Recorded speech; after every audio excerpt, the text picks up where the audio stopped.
En esta presentación estaremos revisando diferentes formas de lograr y verificar el valor de la precarga de apriete en una unión por perno-atracción. Les habla el profesor Óscar González del Departamento de Mecánica de la Universidad Simón Bolívar. En la presentación que antecede a esta, obtuvimos la expresión de la precarga mínima que hace falta para garantizar la unión de estos elementos que aparecen en la imagen, de forma que no ocurra separación en esta zona de contacto.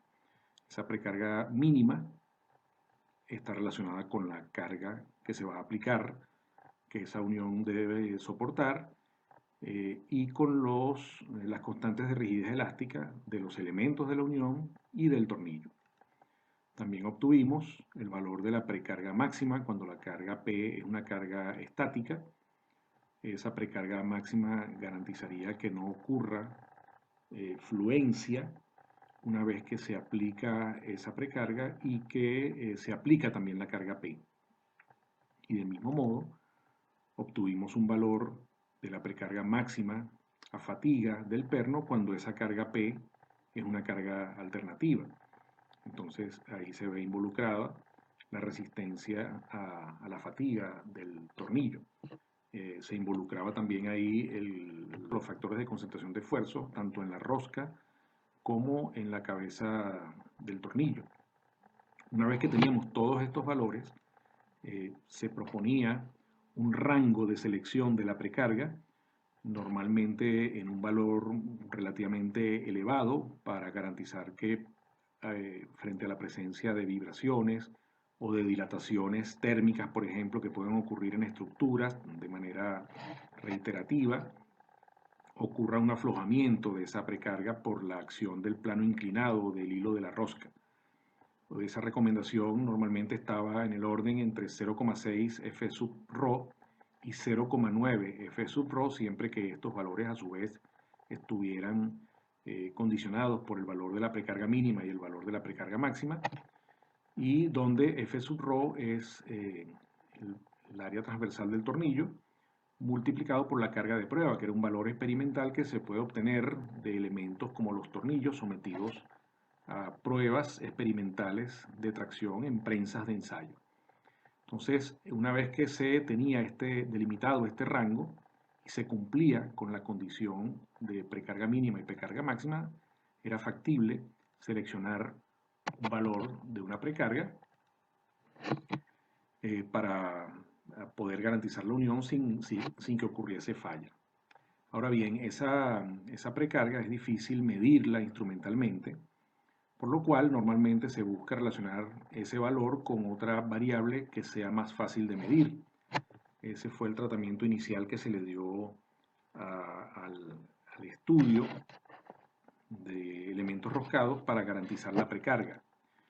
Para una amplia variedad de casos, de tornillos y pernos de maquinaria y de equipos de procesos, es posible instrumentar fácilmente la medición del torque de apriete que genera esa precarga y ajustar este valor por vía indirecta. Es decir, se parte de la premisa de que el apriete que se le está otorgando a la unión, ese torque de apriete, está relacionado con esa precarga que se va a obtener. Ese sería el primer trabajo que vamos a desarrollar en las láminas subsiguientes. Sin embargo, en pernos de alta resistencia, para uniones estructurales, normalmente son uniones que requieren pernos de cierto tamaño, donde es más difícil instrumentar incluso la medición del torque.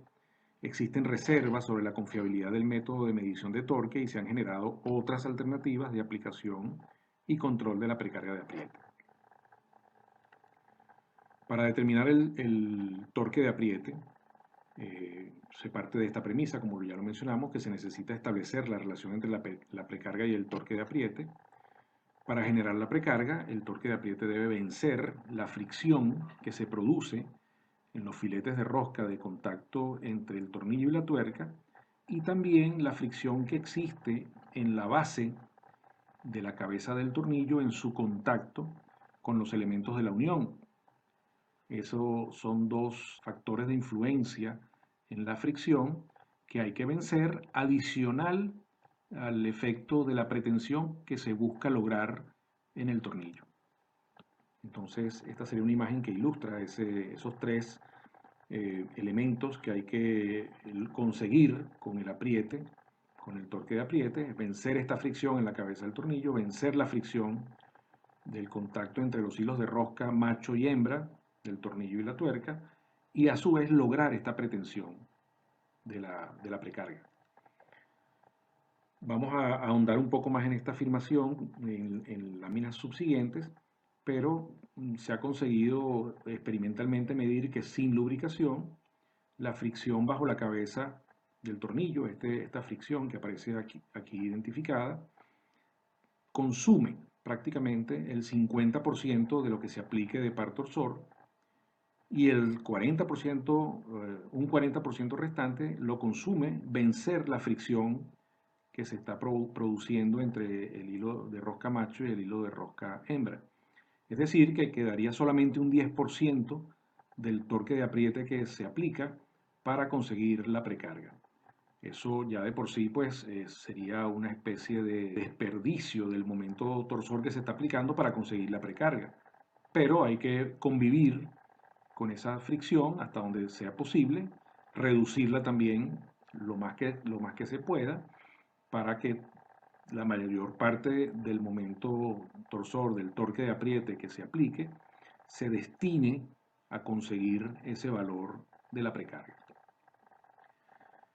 Para hacer ese análisis vamos a recurrir a una simplificación de lo que sería un elemento diferencial de superficie ubicado sobre el hilo de la rosca de un elemento roscado. Queremos relacionar esta carga tangencial que se deriva de la aplicación del torque de apriete con la carga vertical que queremos lograr. En el caso de tornillos de sujeción sería la precarga, en el caso de tornillos de potencia sería la carga que se produce para subir o mover un elemento o una determinada función que se desee aplicar para ese tornillo de potencia. Aquí aparece identificado también el ángulo de hélice de la rosca. En un elemento diferencial de cualquier punto del flanco del hilo de rosca, W minúscula es la fuerza diferencial axial que se desea lograr, y Q minúscula la fuerza tangencial que genera el torque de apriete sobre el tornillo. En esta imagen, un poco más complicada, aparece un corte longitudinal del tornillo, donde se ven estas rayas de corte, de achurado. Se estaría haciendo una simulación del corte longitudinal del tornillo. Aquí aparece ya el semiángulo de rosca, aparece la carga vertical, W, aplicada sobre un hilo de rosca que puede tener un ángulo diferente a 0 grados, que es el caso común de los tornillos de sujeción donde ese ángulo de rosca es de 60 grados. Aparece la carga Q tangencial, diferencial, y aparece entonces también las cargas de reacción. Hay una normal que se va a producir perpendicular a la superficie, por eso aparece con esta inclinación, no va en la dirección de la carga vertical porque la superficie es una superficie inclinada y la normal se produce perpendicular a esa superficie. Y también aparece una fuerza de fricción que se está produciendo entre la rosca macho y la rosca hembra. Aparece aquí identificada con el coeficiente de fricción y la fuerza normal. Esa fuerza de fricción está en el plano de la rosca, tiene una determinada inclinación dada por el ángulo de la hélice. Entonces, al aplicar un momento torsor en esta dirección, aparece una carga tangencial en esta dirección para vencer una carga vertical que va en la dirección axial del tornillo, y se genera tanto la fuerza normal como la fuerza de fricción. Tita sería el semiángulo de rosca, sería el ángulo de rosca dividido entre 2, para efectos prácticos es el que se está utilizando en esta imagen. N sería la fuerza diferencial normal a la superficie del hilo de rosca, y μ por n la fuerza diferencial de fricción sobre el elemento diferencial de área que estamos considerando en ese plano inclinado. Si desplegamos el hilo de rosca, podemos manejar un poco mejor la geometría que se está originando en esta simulación, en este modelo. Vamos a ver desplegando el hilo de rosca en un plano. Este sería el ángulo de la hélice. Aparece la carga vertical, aparece la carga tangencial, que es la que produce el torque de apriete, aparece la fuerza de fricción en el plano inclinado del hilo de rosca y aparece una componente proyectada de la fuerza normal en esta dirección, que sería n coseno de tita, el ángulo de rosca.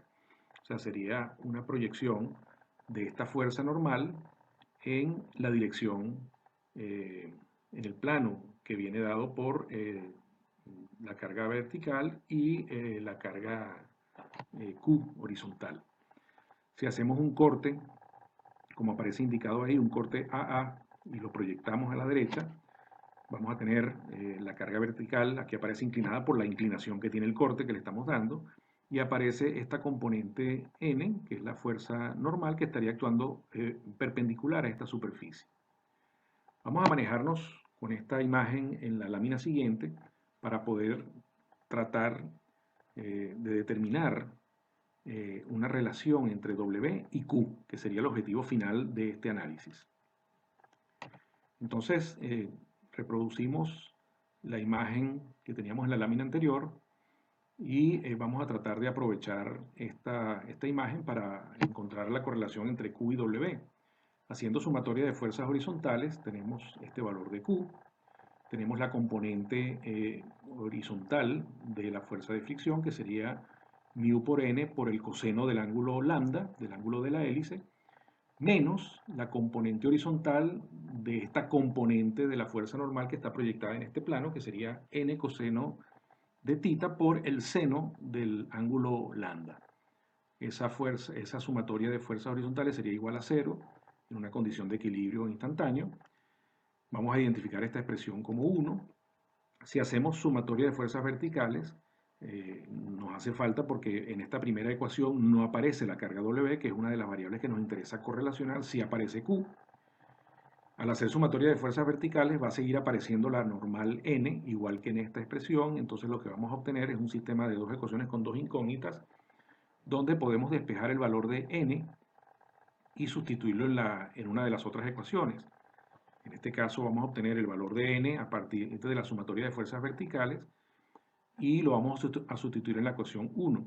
Entonces, si hacemos sumatoria de fuerzas verticales, aparece la carga W sumada a la componente vertical de la fuerza de fricción mu por n, sería mu por n por seno de lambda, menos la componente vertical de esta fuerza o de esta componente de la normal en este plano, que sería n coseno de tita por coseno de lambda. Igualamos esto a 0 y de esta expresión despejamos el valor de n.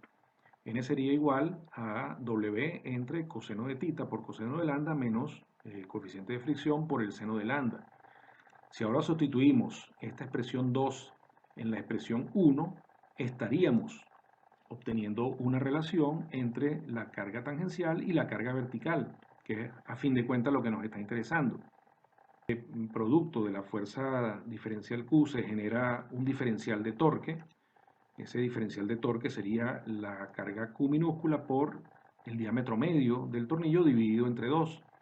El torque total sería la integral sobre todo el contacto de la rosca macho-hembra, aprovechando la geometría circunferencial que genera una simetría de fácil integración matemática.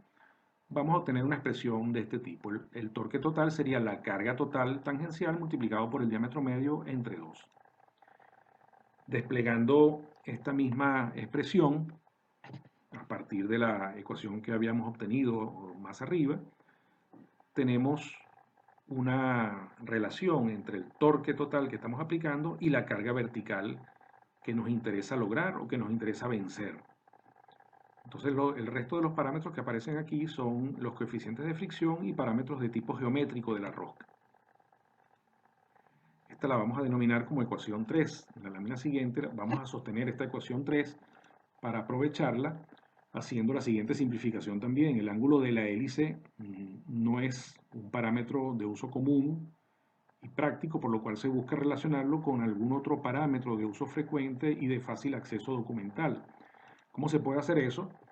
Bueno, aprovechando ese desenroscado de una vuelta del hilo de rosca, se hace posible relacionar el diámetro medio y lambda con el paso de rosca. Vamos a obtener, este sería un hilo desenroscado Ese hilo desenroscado o va a estar trazado sobre una longitud que sería pi por el diámetro medio del tornillo, y entre el inicio de ese hilo desenroscado y el final de ese hilo desenroscado está el paso de la rosca. Y el paso de la rosca es un parámetro muy común, de fácil acceso documental para identificar las roscas. Si nosotros aplicamos una ecuación sencilla de trigonometría, la tangente del ángulo lambda sería el paso de la rosca dividido entre el pi por el diámetro medio de la rosca. Si sustituimos este valor expresado en función del paso y del diámetro medio, vamos a obtener una ecuación similar, pero involucrando esos dos parámetros. Entonces el torque sería W por el diámetro medio dividido entre 2 y multiplicado por un factor que incluye al coeficiente de fricción, al paso de la rosca y al ángulo de la rosca. Esta expresión es válida para cualquier tipo de rosca y cualquier tipo de aplicación de tornillos a cargas axiales. Es decir, no está limitada a tornillos de sujeción. La carga vertical puede ser una carga, por ejemplo, que tenga que vencer un tornillo de potencia. Entonces, esta expresión es genérica y aplica para cualquier tipo de tornillo. Para tornillos y pernos con cabeza y tuerca, el torque de apriete deberá vencer la fricción, como ya lo dijimos antes, que se registra entre la cabeza del tornillo contra los materiales de la unión.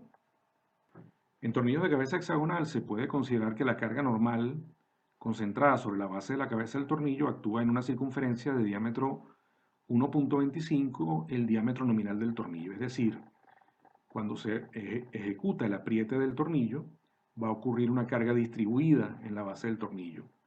La zona media de esa carga distribuida estaría ubicada a 1.25 veces el diámetro nominal del tornillo. En ese sitio se puede concentrar la carga para simplificar la expresión de la fricción que está ocurriendo en ese contacto. El torque de fricción por el contacto de la base de la cabeza del tornillo con los elementos de la unión se puede obtener por esta expresión. El torque de fricción sería la carga vertical que se desea vencer por el coeficiente de fricción entre la cabeza del tornillo y el material base con el cual está en contacto, multiplicado por D sub C, que ya lo identificamos, dividido entre 2. Hay que tener en cuenta que ese coeficiente de fricción entre la cabeza del tornillo y el material de la unión con el cual está en contacto no tiene necesariamente que ser el mismo coeficiente de fricción que exista entre el hilo de rosca macho del tornillo y el hilo de rosca hembra de la tuerca. Puede haber un material en la unión aquí que sea diferente al material, por ejemplo, de la tuerca. Entonces, los coeficientes de fricción pueden ser eventualmente diferentes. Si se trata de aceros, entonces los coeficientes de fricción son los mismos o pueden ser exactamente iguales para el modelo de cálculo que se está utilizando, dependiendo también de los parámetros de lubricación que existan en esos contactos, tanto en la rosca como en la base de la cabeza del tornillo. El torque total en este caso sería que hay que vencer en la fricción entre el hilo del tornillo y el hilo de la tuerca, en la fricción que hay que vencer en el contacto entre la cabeza del tornillo y el elemento de la unión, y la carga vertical que hay que a su vez también conseguir para el propósito específico de esta rosca. Esta sería la expresión para el roscado, y podemos tener una expresión similar para el desenroscado, donde también hay que aplicar un torque de aflojamiento. Entonces la única diferencia que existe entre esta primera ecuación y esta otra ecuación es este signo negativo que influye en la orientación que tiene el torque de apriete para desenroscar un tornillo. Vamos a aprovechar esta ecuación que obtuvimos para el modo roscado de la relación del torque con la precarga, multiplicando y dividiendo por D esta expresión. Podemos obtener una expresión todavía más sencilla o un poco más manejable en ciertos aspectos. Se obtiene esta expresión que aparece aquí a la derecha, donde se relaciona el torque de apriete con la carga vertical, el diámetro del tornillo y luego una serie de parámetros entre corchetes que todos son valores constantes. El coeficiente de fricción, una vez que se tiene, pues es un valor constante. El ángulo de rosca, el paso y el otro coeficiente de fricción son valores constantes. Entonces, toda esta expresión que está entre corchetes, pues se podría escribir de esta manera. El torque de apriete sería igual a la carga vertical por el diámetro nominal del tornillo por un valor K, ¿no? Entonces, todo esto que está resaltado en rojo es lo que se conoce como coeficiente del par de torsión o en algunas referencias como coeficiente de la tuerca también. Pero a fin de cuentas lo que importa es que es un parámetro que puede aproximarse mucho a un valor constante. Esos valores de K, fíjense que como está involucrado ahí el coeficiente de los diferentes coeficientes de fricción, dependerán de esos valores para obtener ese parámetro K. En el caso de superficies sin lubricación, se pueden conseguir valores de K que van entre 0,40 y 0,80. No son valores bajos, son valores más o menos elevados. Y en superficies lubricadas se consiguen valores pues mucho más manejables, mucho más pequeños. Las referencias clásicas de elementos roscados se pueden conseguir aproximaciones de este tipo. Para un valor promedio de coeficiente de fricción de la base del tornillo con los elementos de la unión y el coeficiente de fricción del tornillo con la tuerca aproximadamente igual a 0,15, que serían pues superficies medianamente lubricadas, bien sea roscas finas o roscas gruesas y de todos los tamaños. Se puede aproximar experimentalmente, pues se ha conseguido que está bastante cerca de 0,20 el valor de K. Entonces uno puede tomar esta expresión como una expresión de referencia para calcular el torque de apriete. Evidentemente uno tendría que recurrir a la expresión, digamos, teórica más desarrollada, más desplegada, si quiere manejar el valor preciso de ese torque de apriete, pero teniendo en cuenta siempre que esos valores del coeficiente de fricción son experimentales. Pueden variar, no son tan confiables salvo que se tenga el valor experimental. Entonces, esa sería la única forma de que ese valor del coeficiente de fricción sea preciso y sea confiable. Si sustituimos la carga W por la precarga seleccionada, que es lo que hemos estado trabajando desde el principio de esta presentación, entonces podemos relacionar ese momento torsor, ese torque de apriete, con esa precarga seleccionada y el resto de los parámetros de esta fórmula. Con eso en la mano podemos complementar la información. Fíjense que esa relación entre el momento torsor o el torque de apriete y la precarga, pues sería, de acuerdo con esta expresión, una relación lineal. Sin embargo, experimentalmente se consigue que esa relación pues no siempre es lineal. Aquí aparece en la línea punteada, tal como se identifica en la leyenda de la figura, de esta referencia que aparece al final al fondo de la lámina. Esta sería la línea recta que define la correlación lineal entre el torque y la precarga. Pero digamos que experimentalmente se han conseguido desviaciones de esa línea recta en caso A para un tipo de tornillo y en caso B para otro tipo de tornillo. Estos son tornillos estructurales ASTM A325, los que se utilizan para estructuras metálicas. Son tornillos de alta resistencia, con los cuales se han hecho este tipo de ensayos para tratar de demostrar las desviaciones que tiene esta expresión. Hay diferentes manuales, normas para tornillos, para elementos roscados. Hay tres grandes grupos que podemos identificar para este curso, para este módulo, que serían los tornillos para maquinaria, que normalmente pues, se pueden manejar con los criterios de la SAE, que es la Sociedad de Ingeniería Automotriz, pero que también aplica para cualquier tipo de maquinaria. También están los tornillos estructurales, que son los tornillos de alta resistencia. Eso normalmente se basan en las especificaciones de la AISC o de la ASTM, en lo que tiene que ver con sus pruebas. Y también tenemos algunos lineamientos para uniones roscadas de equipos que manejan presiones, que son equipos fundamentalmente de procesos. En todas esas normas aparecen orientaciones sobre el apriete de la unión. En este caso, vamos a ampliar esa imagen. Son especificaciones para verificar o lograr el torque, el apriete pues, de esas uniones. En esta lámina aparecen identificados algunos valores de propiedades de digamos, de interés. Este sería el valores del torque máximo para pernos de maquinaria en libras por pie. Aquí aparecen tanto para tornillos en unidades inglesas como para tornillos en sistema métrico. Y aquí aparecen los valores mínimos de la precarga para pernos estructurales. Entonces, en este caso son valores máximos para torque de apriete, en este caso son valores mínimos para la precarga. En el caso de las uniones roscadas, también es interesante revisar esta correlación entre el coeficiente de fricción y la precarga que se consigue. Esto es una relación teórica. Aquí dice precarga teórica que se logra para un determinado torque como función del coeficiente de fricción. Evidentemente, mientras más elevado el coeficiente de fricción, pues la precarga que se consigue es menor. Aquí hay unos valores para coeficientes de fricción obtenidos para tornillos, para uniones atornilladas. Aparecen unos valores promedios y unas desviaciones estándar. Esta lámina muestra de forma gráfica lo que habíamos ya mencionado anteriormente. Este torque que se está aplicando sobre la unión,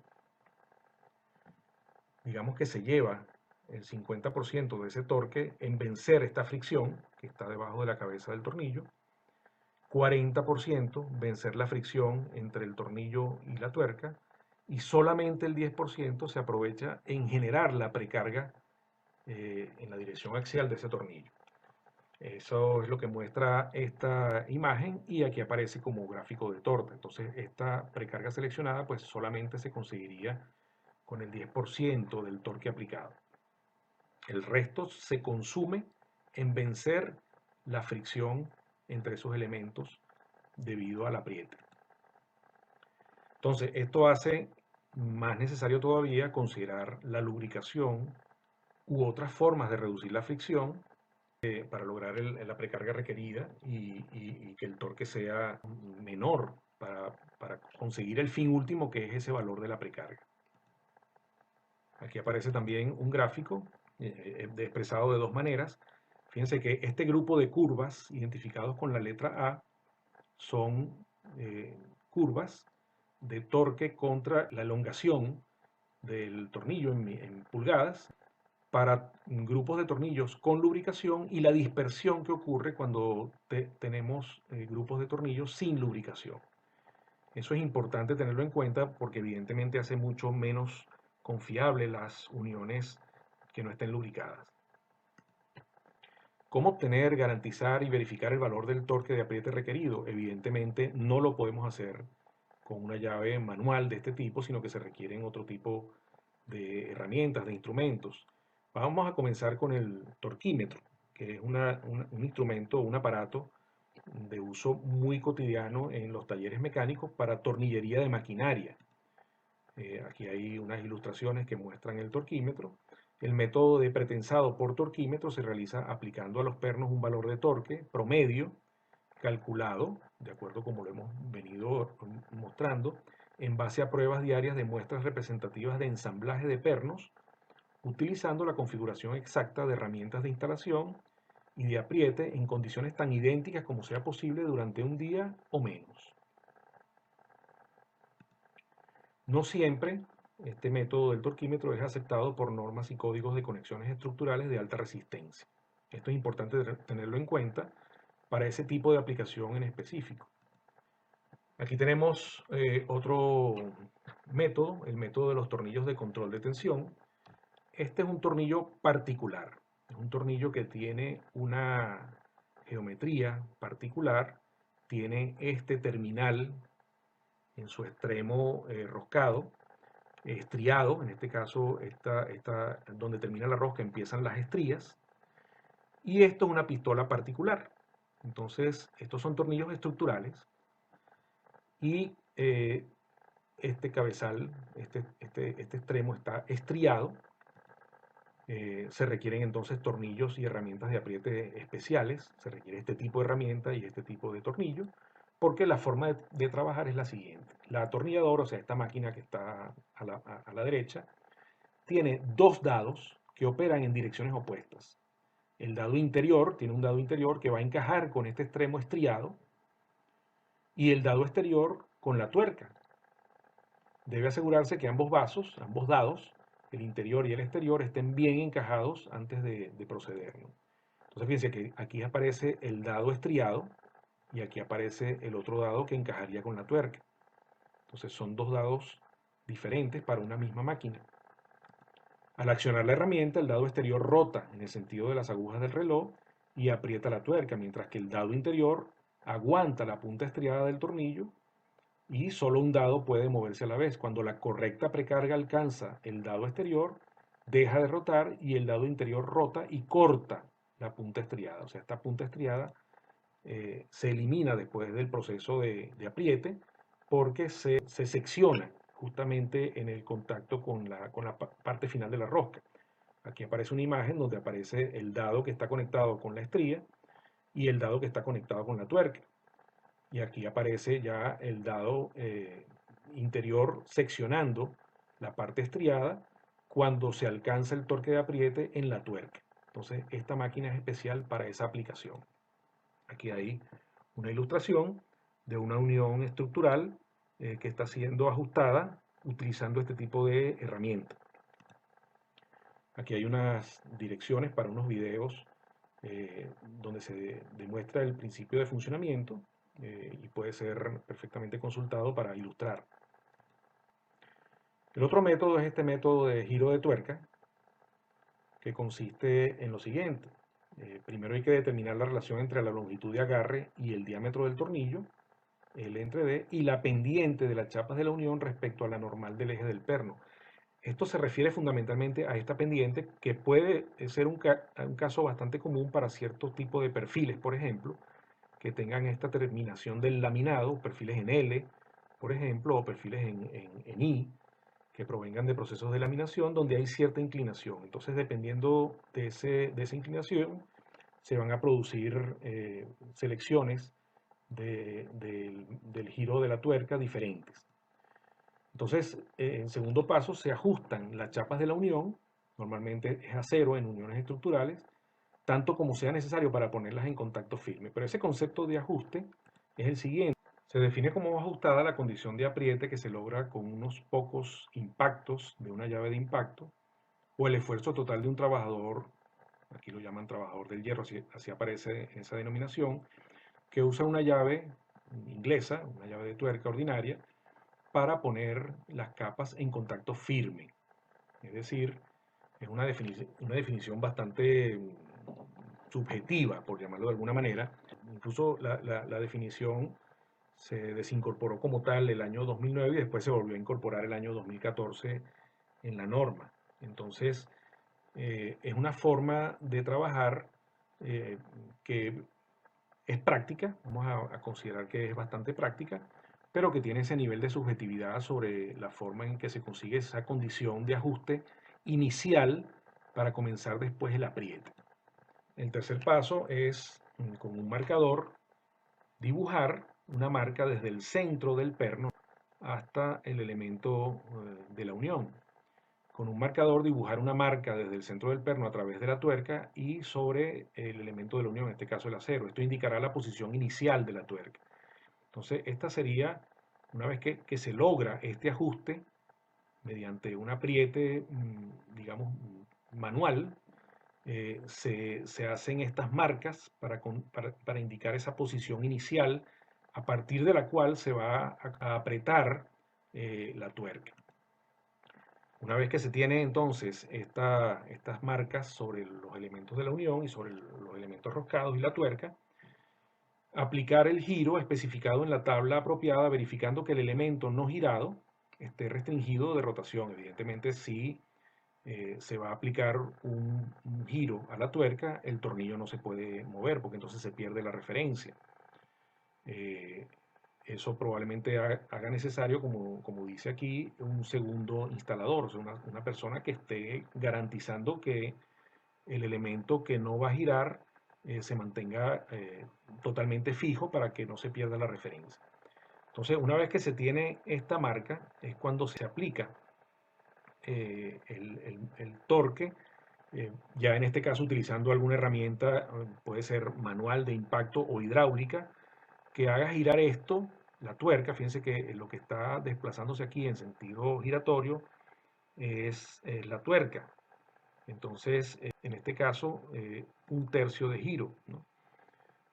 Esta sería la tabla que definiría la cantidad de giro que habría que darle a la tuerca para conseguir el apriete deseado. Aquí aparece la relación entre la longitud y el diámetro del tornillo. Aquí aparece el giro que hay que darle a la tuerca cuando las superficies debajo de la tuerca y debajo de la cabeza del tornillo son planas. Aquí aparece en proporción, la porción de giro que hay que darle a la tuerca cuando una de las superficies de los elementos de la unión tiene una inclinación que no puede ser mayor de 1 a 20, y esta sería el giro que habría que darle a la tuerca cuando las dos superficies tienen inclinación que no puede ser tampoco superior a 1 a 20. Entonces, esta es una tabla que sería la que gobernaría el giro de la tuerca una vez que se sujeta el tornillo para conseguir el apriete después de que ha sido ajustado de manera manual. Entonces, esta sería la condición, por ejemplo, de apretado a un tercio de giro. Es decir, de un total de 360 grados que tiene un giro, aquí hay 120 grados de giro aproximado. Hay unas tolerancias de grado para esto, pero normalmente se acepta, pues, digamos 30 grados por encima de este valor, se admite como aceptable. Esta sería otra forma de trabajar. Se marca la referencia final en, en el material de la unión y la referencia inicial en el tornillo y en la tuerca. Entonces, esta sería la condición antes del apriete, después del ajuste, pero antes del apriete. Y esta sería la condición después del apriete. Entonces, son diferentes formas de trabajar el mismo método de giro de tuerca. El método del indicador directo de tensión es un método más reciente. Es este tipo de dispositivo, una arandela, pero esa arandela es una arandela especial. Son dispositivos endurecidos en forma de arandela que incorporan pequeñas protuberancias, que son estas que se pueden ver aquí, en forma de arco en la superficie de la arandela, que están diseñadas para deformarse de manera controlada cuando se someten a una carga de compresión. Es decir, son protuberancias muy específicas que se van a deformar una determinada cantidad dependiendo de la presión que resistan, y entonces ese es un método donde no se va a estar midiendo el torque de apriete, sino que de una manera directa esas protuberancias están actuando sobre la base de la cabeza del tornillo o de la tuerca, dependiendo de cuál sea el elemento que se esté ajustando, y esa deformación, que se puede medir fácilmente con unas galgas, es proporcional a la pretensión que se esté consiguiendo directamente sobre el tornillo. Se está apretando utilizando métodos de apriete, pero en realidad es un elemento que está garantizando la pretensión de manera directa sobre el tornillo, sin considerar los efectos de la fricción en la obtención de ese valor de la precarga. Aquí hay una muestra de arandelas para tornillos estructurales, que son los que más se utilizan para este método, A325 y A490, que son los diferentes tipos de tornillos estructurales de alta resistencia. Entonces, al apretar la unión, como se puede ver aquí, hay una altura de esas protuberancias, como se puede ver en esta figura, y al apretar la unión, esas protuberancias se comprimen y alcanzan una determinada magnitud que se puede verificar con unas galgas. Al apretar la unión, las protuberancias se comprimen y el cambio de esa distancia entre la base de las protuberancias de la arandela y el vértice de la protuberancia se correlaciona con un valor de fuerza de tracción inducida en el perno. Entonces es un método bien interesante porque resalto esa propiedad de que se está trabajando directamente sobre la precarga del tornillo, sin pasar por el torque. Hace falta el torque, hay que vencer la fricción, pero no estamos calculando el torque, ni estamos midiendo el torque para obtener esa precarga, sino que de una manera directa estas protuberancias están actuando en tracción sobre el tornillo, sobre la cabeza del tornillo, para generar la precarga en el tornillo, que es la que hace falta. Esta distancia se verifica mediante la inserción de una galga de espesores entre las protuberancias hasta el vástago del tornillo. Aquí tienen una imagen donde eso se demuestra cómo se hace. Esta es la galga, aquí está el guante del operador y aquí está la unión que utiliza este método de indicador directo de tensión, este tipo de arandela muy especializada. El número de casos en que el calibrador puede alcanzar el vástago del perno se compara con los resultados de un procedimiento de verificación previa a la instalación o con las instrucciones del fabricante. Aquí estaría la muestra sobre una unión con diferentes galgas chequeando esos espesores. Estas son las normas que aplican, la ASTM F959 para este tipo de arandelas de compresión. Y aquí hay unos videos recomendados, o los enlaces para unos videos recomendados donde se explica de una manera bastante sencilla este método de indicador directo de tensión. Es importante el orden de apriete para grupos de pernos en ciertas aplicaciones. El orden de apriete es de vital importancia para garantizar la uniformidad de la precarga en todos los pernos de la junta. Esta es una ilustración, por ejemplo, de ruedas de vehículos. El orden de apriete sería este cuando tenemos 4 pernos, 1, 2, 3, 4. Primero se aprietan en sentido opuesto y después se reafirma el apriete de manera circunferencial. Esto sería el arreglo circular en maquinaria. Aquí aparece para 5 pernos, aquí aparece para 6. Aquí aparece para 8 y aquí aparece para 10. De manera similar se procede con tornillos de equipos de procesos. En el caso de bridas, de juntas bridadas, es básicamente el mismo modo de proceder. Y en el caso de otro tipo de maquinaria, por ejemplo arreglo rectangular, también aplica el mismo principio de hacerlo progresivamente y de manera opuesta en lo posible para conseguir la uniformidad en el apriete, sobre todo cuando hay empacaduras ahí involucradas, porque en la medida en que esas empacaduras están actuando elásticamente en un tornillo y se aprieta ese tornillo, en lo que se apriete, por ejemplo, el opuesto, se libera debido a la uniformidad que se va consiguiendo con los tornillos opuestos, se libera en parte ese apriete en ese primer tornillo, en esa primera unión, y entonces hay que darle una segunda y hasta una tercera pasada de apriete. Aquí aparece otra ilustración que nos complementa la información. 1, 2, 3, 4. Estos serían los órdenes de apriete para bridas, juntas bridadas de diferentes tamaños y de diferentes números de pernos. Aquí aparece una tabla también con los órdenes de apriete para juntas bridadas desde 4 hasta 68 pernos. Este sería, fíjense, el de 48 pernos. Estaríamos en esta fila y se puede trabajar por grupos de pernos. Grupo 1, después entonces aparece el grupo que integraría los pernos 25, 26, 27 y 28 que están por acá.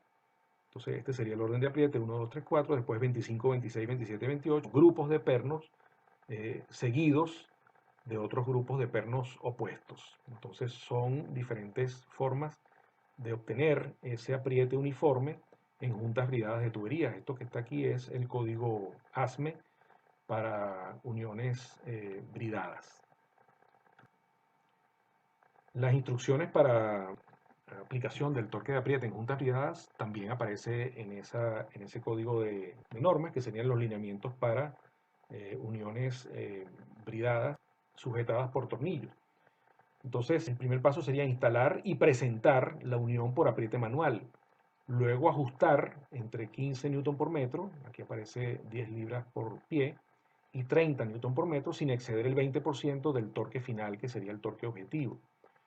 Verificar si hay uniformidad en la separación de las bridas alrededor de la circunferencia. Si el espacio entre las bridas no es razonablemente uniforme, realizar los ajustes apropiados de forma selectiva antes de continuar. Esta observación se coloca entre asterisco porque se repite después en cada paso. En la ronda primera de apriete, apretar entre 20% y el 30% del torque objetivo. Repetir esa verificación según lo indicado en el párrafo anterior. Después una segunda ronda de apriete del 50% al 70% del torque objetivo y repetir la verificación. Después se aprieta hasta el 100% y se repite la verificación y al final continuar apretando los pernos siguiendo un patrón giratorio en el sentido de las agujas del reloj hasta que no se produzca más rotación de tuerca en el valor de torque objetivo de la ronda 3. Apretar los pernos hasta que las lecturas de retracción de la varilla del indicador para todos los pernos estén dentro del rango especificado. Se trabaja en este caso con torquímetros o con llaves hidráulicas que arrojan un valor del torque de apriete. En ronda 5, si el tiempo lo permite, esto ya depende de cada caso, esperar un mínimo de 4 horas y repetir la ronda 4. Esto restaurará las pérdidas de apriete por relajación debidas al empotramiento generado por fluencia lenta a corto plazo, típico de cuando hay uniones con empacadura. Si la brida se somete a una presión de prueba posterior más alta que su clasificación, puede ser conveniente repetir esta ronda después de que se complete la prueba. Entonces este sería el caso de las juntas bridadas, que es un caso muy específico por el hecho de contener unas empacaduras.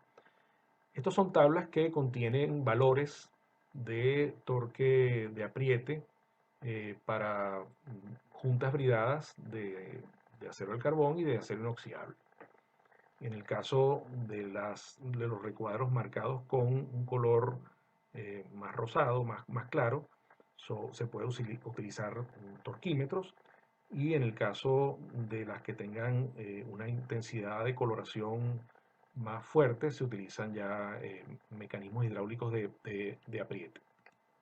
Este sería un ejemplo de una junta bridada de 16 pernos. Aparece en esta referencia que se indica en la lámina. Se aprietan los tornillos en la secuencia del patrón de estrella que se muestra. Se usarán 3 pases en 1/3 de torque, 2/3 de torque y el torque final, siguiendo la misma secuencia en cada pase. Entonces este sería el primer tornillo que se aprieta, después este sería el segundo tornillo, tercero, el cuarto, el quinto y así sucesivamente en la medida en que aparecen indicados ahí.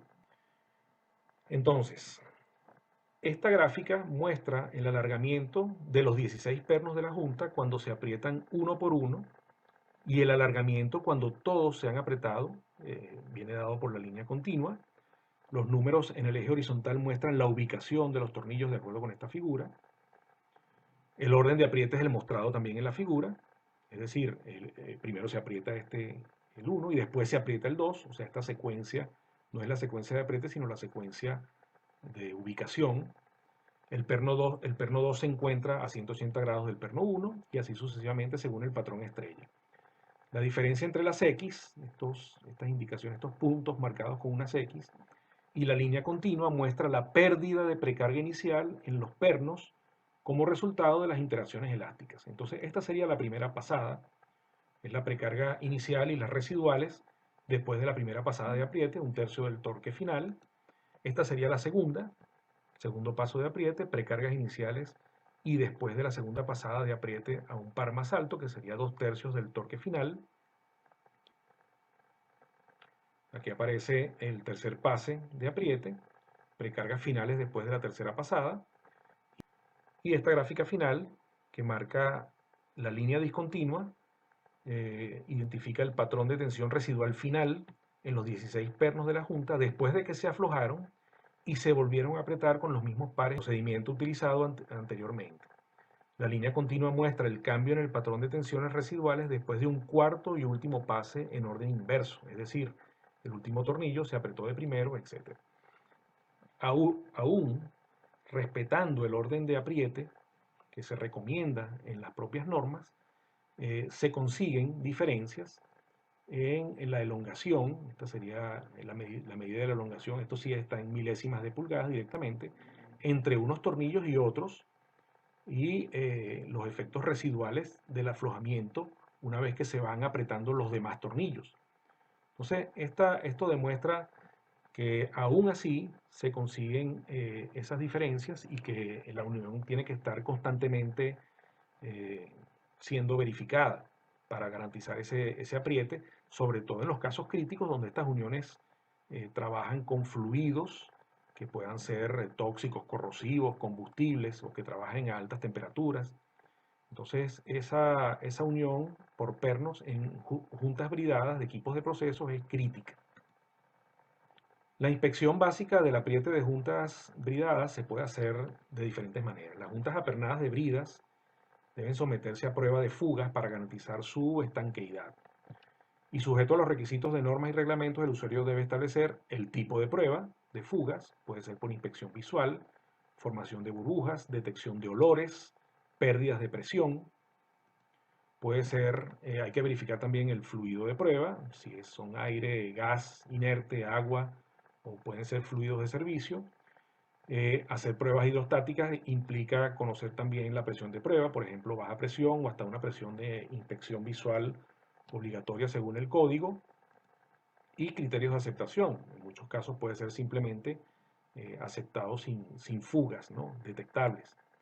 El usuario debe considerar cualquier peligro que pueda estar asociado con el medio de prueba, por ejemplo, toxicidad, inflamabilidad, reactividad, explosividad, nivel de presión del fluido y temperatura del nivel de tensión coincidente de los componentes. Entonces, esta labor de inspección en juntas bridadas de equipos de procesos es básica, es vital, es importantísima para prevenir incluso desastres, incendios, daños a personas, daños a equipos y evidentemente la parálisis del proceso de una planta.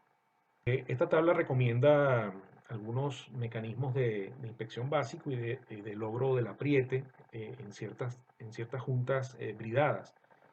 Es una tabla que dice ejemplo de selección del método de apriete y técnica de control de carga basados en aplicaciones del servicio. Entonces aquí aparece el tipo de servicio, alguno identificado como servicio suave, manejan fluidos que se identifican según el código ASME B31.3 como fluidos de categoría D, se pueden apretar con llaves de mano o de impacto. Servicio intermedio, se pueden utilizar llaves de mano o de impacto o llaves de torque manuales o hidráulicas, ya en este caso dependerá de los tamaños y de las cargas que se requieran. Fluidos intermedios pueden ser también identificados por el código ASME B31.3. Y servicios críticos, cualquier método con control de elongación del tornillo. Estos son métodos que permiten medir la elongación del tornillo en campo, en proceso. Entonces, comparado con la longitud original del tornillo o la longitud de referencia. Entonces estos son equipos que manejan fluidos críticos, servicio letal. Estos son métodos de inspección por ultrasonido si se utiliza el control ultrasónico de micrómetro de alargamiento para la medición directa del alargamiento residual del perno. Se deben obtener y documentar las lecturas iniciales de la longitud de cada perno, objeto de medición, y compensar los cambios de temperatura en el perno después de la medición de la longitud inicial. Obviamente, en equipos de procesos, si la referencia es una medida de longitud a una determinada temperatura, hay que homologar a esa temperatura cualquier medida que se haga en campo, porque eventualmente las temperaturas pueden ser diferentes, sobre todo si se trabaja con fluidos calientes, ¿no?, o fríos también. Puede haber problemas ahí de diferencia de temperatura.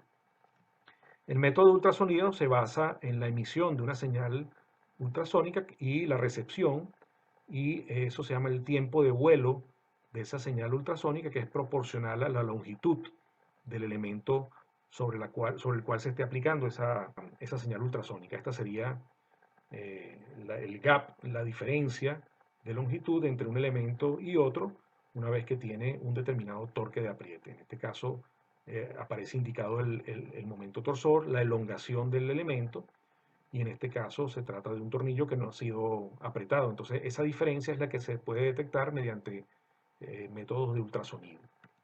Otros métodos de inspección que aparecen referidos y que son de uso en algunos casos más común, en otros casos menos común, hay lo que se conocen como métodos directos. Esto está tomado de esta referencia, que es el indicador directo de tensión, esta de la cual ya hemos conversado. Esto es un método directo, tiene sus ventajas y sus desventajas. Las galgas extensiométricas o strain gauge, que pueden venir incorporadas incluso en el tornillo, y los métodos de control de torque mediante torquímetros o mediante herramientas hidráulicas o de cualquier otro tipo que permita esa medición, ese control. Y luego están los métodos indirectos. Hay un método de impedancia, hay una impedancia proporcional a la elongación del tornillo. Método de vibraciones, es un método interesante porque se pueden medir vibraciones en una parte de una tubería, y entonces esas vibraciones cambiarán cuando el apriete de la unión bridada se modifique. Es un método indirecto entonces porque evidentemente el aflojamiento de la unión puede inducir vibraciones que sean anormales en una determinada longitud, en una determinada posición de esa tubería. Detección piezoactiva es otro método, el ultrasonido. Bueno, estos tres últimos métodos son de ultrasonido, y de banda lateral, bueno, son métodos ya muy específicos que requieren cierto tipo de instrumentación también muy específica, pero que se puede conseguir en algunos procesos o en algunas especificaciones de equipos industriales. Posibles causas de relajación del apriete de la unión apernada, esto es importante tenerlo en cuenta. Puede haber hilos con defectos de cilindrado. Fíjense que en este caso el cilindrado de la rosca hembra es diferente al cilindrado de la rosca macho. Eso puede ser un defecto de fabricación. Entonces aquí hay una especie de conicidad en el elemento macho, o puede ser también una conicidad en el elemento hembra, que hace que el contacto de los hilos de rosca en esta zona sea diferente al contacto de los hilos de rosca en esta zona. Eso debilita la unión roscada. Puede haber defectos de redondeo, donde una pieza, también por defectos de fabricación, pueda presentar deficiencias en la geometría circunferencial, y puede haber también defectos de alabeo. Esto es un defecto de fabricación, o también puede ser un defecto de manipulación que se produzca generando una condición no deseada en la forma de los hilos de rosca, que debilite a esos hilos de rosca. Puede haber también entallas, en este caso un radio de entalla en el tornillo o en la base de la cabeza del tornillo, que sea de un tamaño muy grande en comparación con la que debería tener para que la cabeza del tornillo asiente sobre los elementos de la unión o sobre la arandela. Entonces las entallas de gran tamaño y los agujeros de menor tamaño pueden resultar en la relajación total de la precarga de un perno, porque entonces se estaría concentrando una carga elevada en un punto, y puede provocar deformación plástica, y eso conduce a la relajación de la unión, de la junta. Puede haber también agujeros de gran tamaño que pueden aumentar los niveles de estrés por contacto y por lo tanto aumentar la relajación de la junta, es decir, disminuye el área de contacto. Si se disminuye el área de contacto, aumentan los esfuerzos producto de las cargas axiales, y eso también puede debilitar la junta. Cualquier deformación plástica puede debilitar la junta. Este sería el caso de una mala conexión entre los hilos de rosca del perno y de la tuerca. Puede ser una fuente importante de sobrecarga y deformación plástica en los hilos de rosca, y por lo tanto de relajación en la unión. El mismo principio, puede haber una disminución del área de contacto y entonces un aumento de los esfuerzos a una misma carga axial que debilite la unión, provocando eventualmente una deformación plástica en los hilos de rosca. Aquí hay ángulos de hilos de rosca incorrectos, que también puede provocar un acoplamiento incorrecto y la pérdida de la resistencia del hilo de rosca, justamente por el mismo efecto de la disminución del área de contacto. Con esa última lámina llegamos al final de esta presentación. que complementa la presentación anterior sobre la unión por perno-atracción.